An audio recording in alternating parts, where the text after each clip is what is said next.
Il faudra voter non à ce projet de cité de la musique classique, tout d'abord parce qu'il est très agressif. Agressif envers l'environnement, envers le biotope du site sur lequel il est prévu. Un exemple, les arbres sont considérés comme des éléments de décor, des éléments de décoration, et non pas comme des êtres vivants. Et les promoteurs pensent s'en tirer en disant: pour un arbre coupé, on va replanter trois arbres. Le calcul est complètement faux, c'est faire preuve d'un mépris envers le biotope, envers la biodiversité, un mépris particulièrement crasse. Maintenant, l'autre aspect problématique de ce projet, qui en soi est un beau projet pédagogique, tout ce qu'on veut, c'est que sur le plan financier, il est extrêmement clivant. Il va monter les musiques, il a déjà commencé à monter les musiques les unes contre les autres. Je m'explique. Bon, tout d'abord une petite parenthèse par rapport à l'intervention de la Fondation Wilsdorf. Personnellement, je trouve qu'elle est très bien. La Fondation Wilsdorf joue un rôle de mécène. Elle est prête à intervenir très fortement dans ce projet, et en soi c'est quelque chose de bien. La Fondation Wilsdorf n'œuvre pas c'est pas l'industrie du tabac, c'est de l'argent propre, et autant qu'il soit mis à disposition de la collectivité. Le projet, c'est que l'investissement ne suffira pas. Comme souvent dans ce type de projet, on omet de penser au fonctionnement.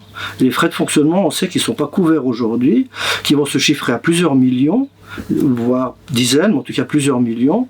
Et qui va payer ce manque de budget de fonctionnement? Ça va être les collectivités publiques.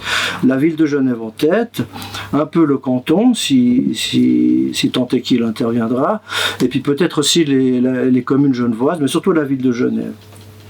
C'est clivant parce que cet argent qui ira aux musiques classiques, il n'ira pas aux musiques actuelles.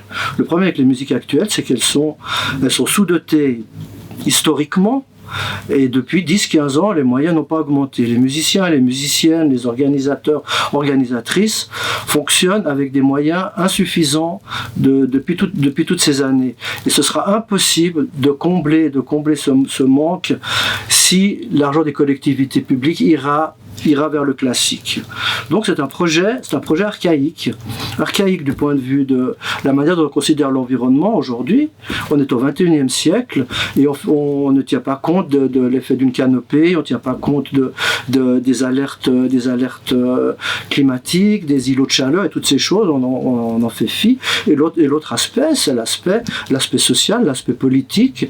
On n'est pas au XXIe siècle. On est en train de perpétuer un système d'inégalité de dotation culturelle qui est particulièrement dommageable. Alors oui, il faut bien dire très fortement oui aux musiques, oui à toutes les musiques, mais non à ce projet de la musique classique, en tout cas tant que les musiques actuelles n'auront pas été mieux dotées.